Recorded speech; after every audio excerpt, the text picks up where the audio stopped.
Na mtazamaji, juma moja kabla ya kinyang'anyiro cha kiti cha useneta katika kaunti ya Kericho, siasa zinaendelea kupamba moto.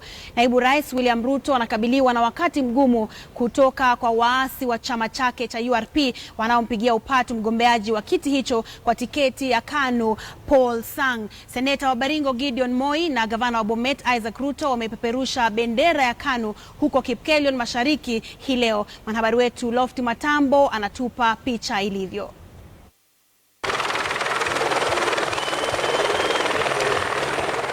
Mirindimo ya kisiasa imeendelea kukolezwa hata zaidi.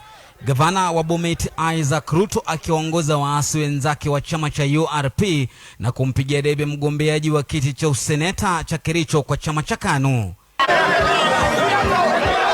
Paul Sang anapigwa jeki na vigogo wa jogoo Gideon Moi na katibu mkuu wa KANU Nick Salat, ambao pamoja na Isaac Ruto wameapa kumchapa kiboko cha kisiasa naibu Rais William Ruto ifikapo Machi 7 debeni.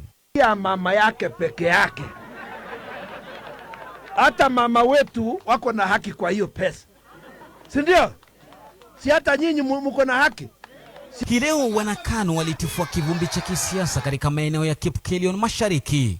Wamebadilishana na wahasimu wao wa Jubilee waliokuwa hapa jana, na hii leo Jubilee wapo maeneo bunge ya Beligot na Bureti, magharibi mwa Kericho. Wale wanataka kutugawanya kwa misingi ya kabila, na Jubilee ambayo inataka kuunganisha Wakenya wote wawe kitu kimoja. Uhuru Kenyatta na William Ruto hatuwezi kupiga kura 2017 kama hawajelete pesa ya mahindi, kama hawajelete pesa ya maziwa, kama hawajetimiza ile ahadi zote walisema, kwa sababu sisi hatutaki kutumika kwa njia mbaya. Naibu Rais William Ruto anakazabuti hata zaidi licha ya shutuma za ukiritimbo wa kisiasa katika eneo la Bonde la Ufa kutoka kwa Isaac Ruto na kikosi chake. Hawa watu warudishe ile pesa wanapora Kenya yote. Sisi tule kitu tunataka ni devolution, ama namna gani? Tulete pesa ifanye kazi mashinani.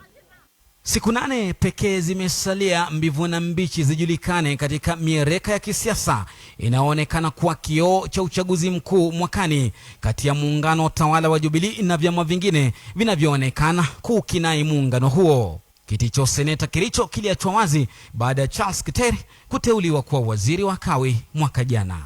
Iwe ni vita kati ya fahali wawili au farasi wawili, inaonekana wazi wakazi wa Kericho wameandaliwa ngoma mbili za kupepeta, ile ya KANU na ile ya muungano wa Jubilee.